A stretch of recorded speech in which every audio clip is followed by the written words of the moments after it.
How's it guys, Munash here, and we are back with more Alliance War, but first I actually needed to take up another champ to rank 5, and that's gonna be Darkhawk, and I feel like this rank up is kind of overdue. I was kind of just waiting for a 6-star, because I'd much rather rank 2 and unduped 6-star than a duped 5-star. But yeah, I haven't pulled him as a 6-star, so I'm just gonna take up my 5-star because I actually do need him in Alliance War today. Okay, and now my science roster is looking pretty beefy, I must say. Nice to have 8 champs at that power level. And now I'm gonna go with Magneto today. For the first time during the season. I tried him once during off season, but I did very few fights during that war. So yeah, it's gonna be the first proper war with Magneto. I'm still gonna bring in Colossus, you know, I still have love for Colossus. He's still gonna put in some work for me, I'm sure. And then Darkhawk, and this is quite a beefy looking team. I mean, I'm mostly used to using medium and small champs, so yeah, I never thought I'd bring in this combination of champs into Alliance War before. I mean, just not bringing Quake is something that I'm still not used to. But yeah, Path 9 demands such sometimes.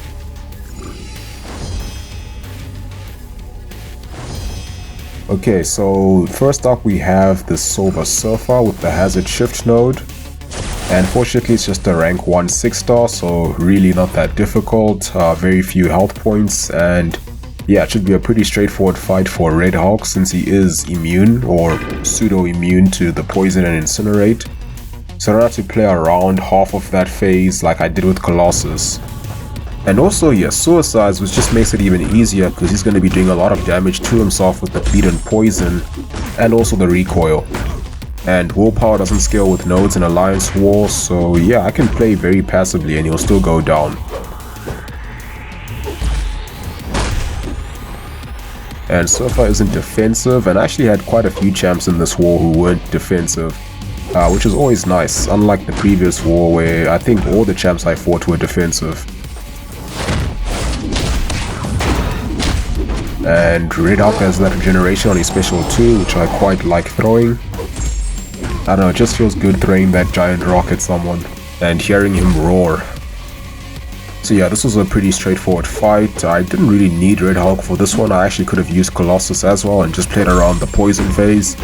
But I am going to be using Darkhawk for another fight later on.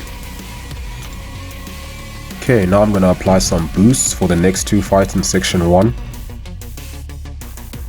So I'm going to go with the Greater Champion boost because I have a lot of those now that I just claimed the compensation for the Champion boss. And let's also just use a 200% boost just to get to that special 2 a bit faster. Because Colossus also has some pretty good special damage, especially when it crits. Even though Havok halves your crit damage, it should still be pretty good. Now this Havok also has Hazard Shift along with Resistor and Power Focus 1. Which means he's going to be getting to that special 1 very quickly, and then from then on his combat power rate is going to be much lower. Although he still has that passive power gain, which won't be affected.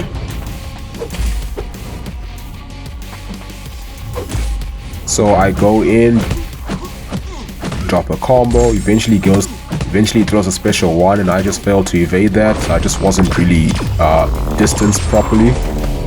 Like my spacing just wasn't quite right to avoid it properly.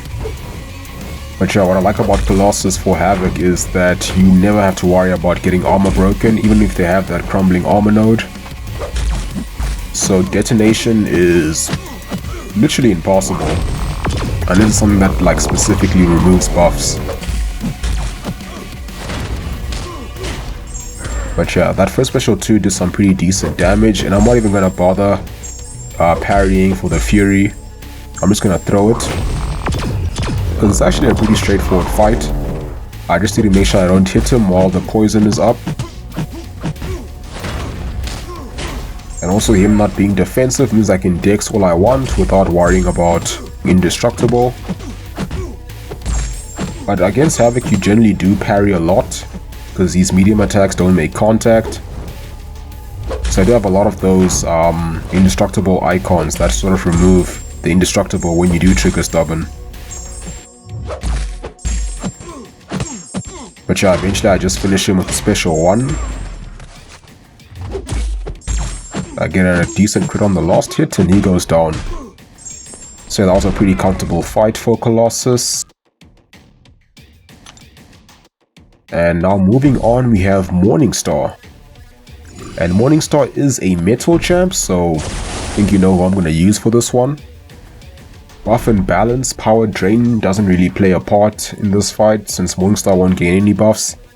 Then there's also Matador and Cold Turkey. And Cold Turkey can be really annoying if they do gain buffs, but they won't, so that won't be a problem. So really the only node is Matador. Which really isn't bad, it just gives you 1 bar of power whenever the opponent throws a special attack. So I just start off by doing the usual combos before I start getting into the parry heavy style. And the nice thing about using Magneto for Morningstar is that he does energy attacks, so you won't even have to worry about getting that bleed on you. And even if you do get that bleed, he has that 90% bleed reduction, so he should actually heal you with willpower.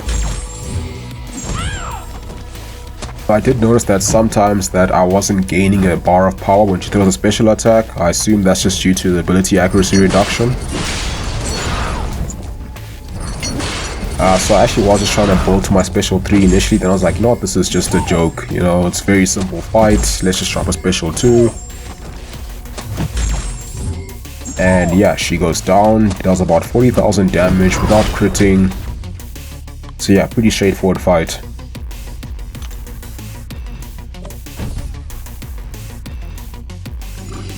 Okay, and now moving on to section 2, I'm going to use a lesser champion boost and an attack boost for these fights. So first off, I have this Guillotine 2099 with the Window of Opportunity stun and One Eye Open node.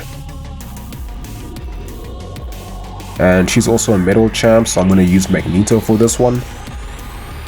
And what I like about using Magneto for these fights is that he can actually bypass that Window of Opportunity node.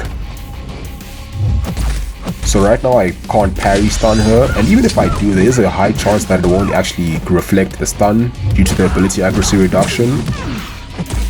Now that it goes away, I can actually parry her.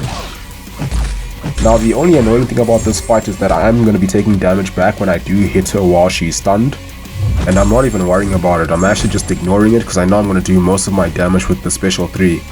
Now look at that, the stun icon from the Window of Opportunity node did not come back. So now I can stun her as much as I want. And now when she throws a special 2, what I want to do is actually punish it with the heavy attack. It's not too difficult to get the spacing right, you just sometimes have to adjust yourself while she's throwing it. And now I only have 9 prowesses, but I'm going to let the special 3 go because it's going to do some pretty good damage. Yeah, so that took her out pretty cleanly because Magneto's special 3 damage is pretty insane against metal champs who are bleed immune. Do about 1,000,000 damage with about 35 prowesses.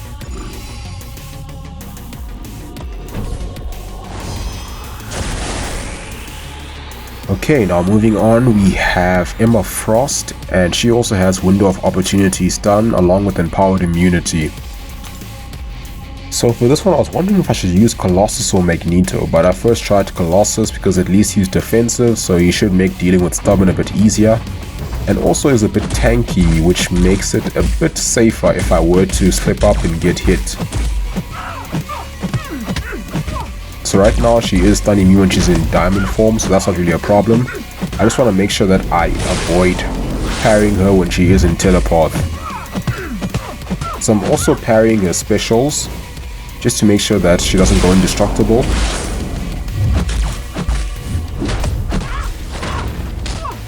So right now she is in telepath. So I have to be very careful because I find it very easy to accidentally parry in these fights sometimes.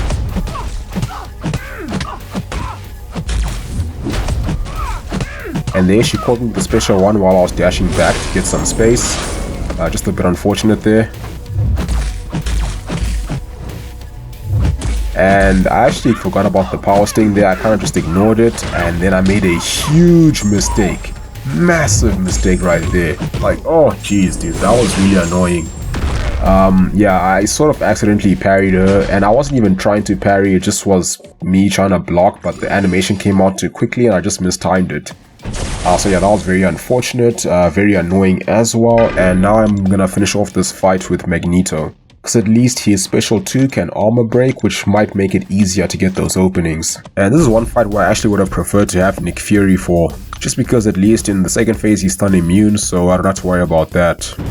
But yeah, I think I just need to get used to this node still, because yeah, I did not mean to parry there, but it just sort of slipped out, I guess.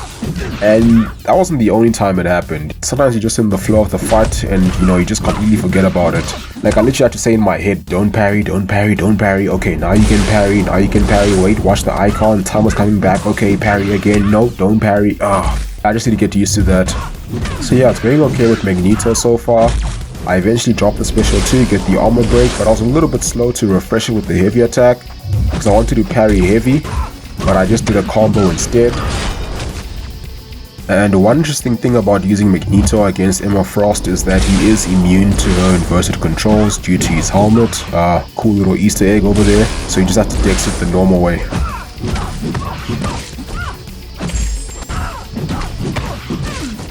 So yeah, now she's at 2%, 1%, it's going really well. Then I parried to remove the indestructible, for completely forgetting about the node. Fortunately the bleed took her out, because that could have been very messy. Wow, jeez. And that was at 1% as well.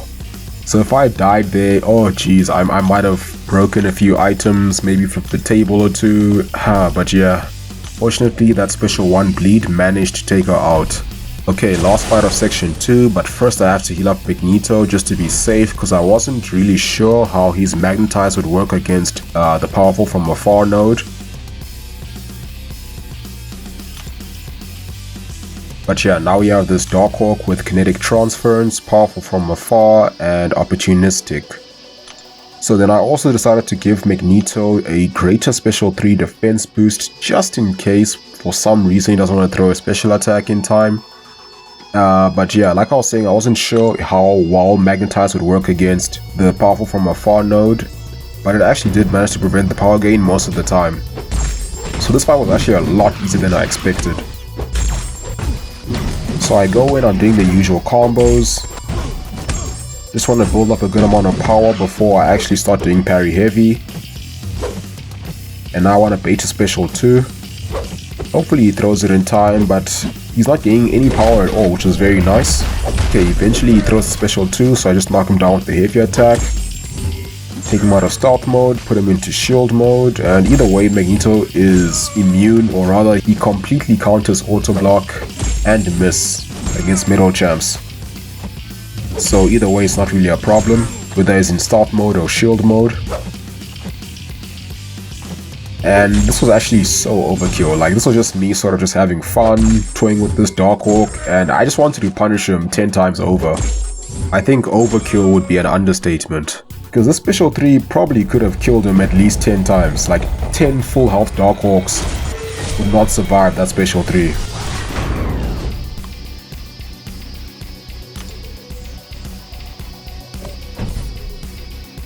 So I did plan on taking this Void with Hazard Shift and Stun Immunity at full health, but the war was kind of already won at this stage, so you know, we started taking it easy and kind of get into practicing mode. So yeah, I'm just gonna sort of finish off this fight. So I'm not gonna boost Red Hulk. It should be I want to say it's fairly straightforward, but it's still a Stun Immune Void with Stubborn. But otherwise it's just not too difficult, just have to take a few hits on the block and just manage your combo well. But yeah, this fight isn't really too difficult, you just gotta manage your combo pretty well. You know, make sure you get that 10th hit when he would apply the debuff on you. I didn't always get it aligned perfectly, but I didn't really take that much damage from it, so it really wasn't too bad. And this is also a rank 3 Void and my Red Hulk isn't boosted. I mean, if I were doing a full fight, then I would probably boost for this one. Also, the special 2 just sort of helps top off your health a bit. And sometimes I do avoid him, like I back it up quite a bit until I can get a nice alignment with my combo and his debuffs. But yeah, it's just one of those fights where you really need to keep an eye on your combo throughout the fight, because you can take some serious damage from those debuffs. But yeah, usually when you just have one, it's not too bad. So I usually just parry or hold block to get an opening. I usually just bait his heavy attack, and then when the first hit of the heavy whiffs, then I can just punish. And one mistake I used to make when fighting voids is just being a little bit too eager, as in thinking I can get in 10 hits before his next debuff. But yeah, sometimes you'll throw a special one or you act very passively and then you start taking that damage, so rather just be patient, play it slow, wait for the hits to line up and then remove the debuff.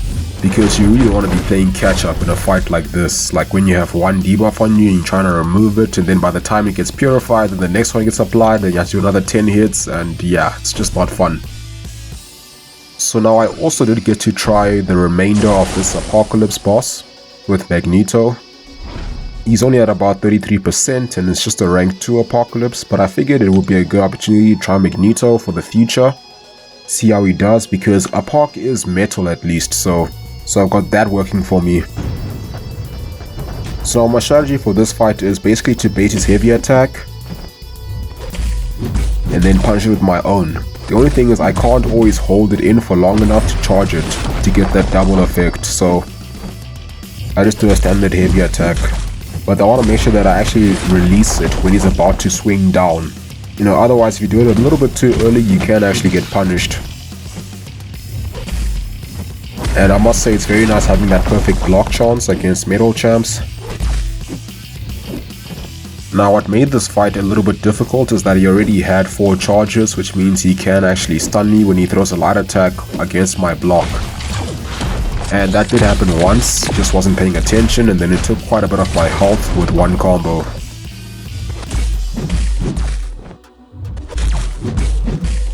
But fortunately, still in the fight. So now my main goal is just to get to the special 3. I'm not really trying to build my prowesses just yet. I'm just trying to get 3 bars of power and then I can start building the prowesses really quickly. So I'm just hitting his block, trying to get him to throw a heavy attack, then I can punish it for the prowess. But I'm thinking now 4 is actually enough right now. I just need to hold my heavy attack a few times, then I'll get to at least 30. So now I'm just blocking the special 1 because I haven't fully mastered fully evading it just yet.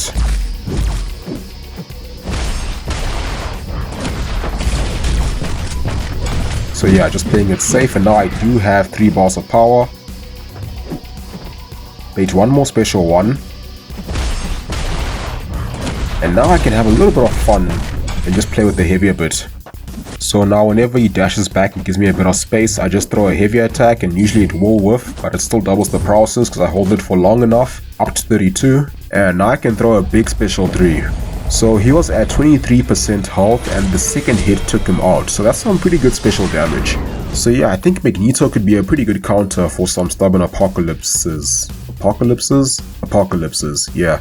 Maybe next time I'll try to solo a full health Apocalypse and perhaps even get one of my team members to use his Apocalypse to make my Magneto a horseman. That might be interesting. But yeah, that's gonna do it for this war. Getting better with Path 9, I think. Still 1 death, a little bit annoying, but overall not bad. Just need to get more familiar with that node. But thanks for watching, have a wonderful day, and I'll see you soon.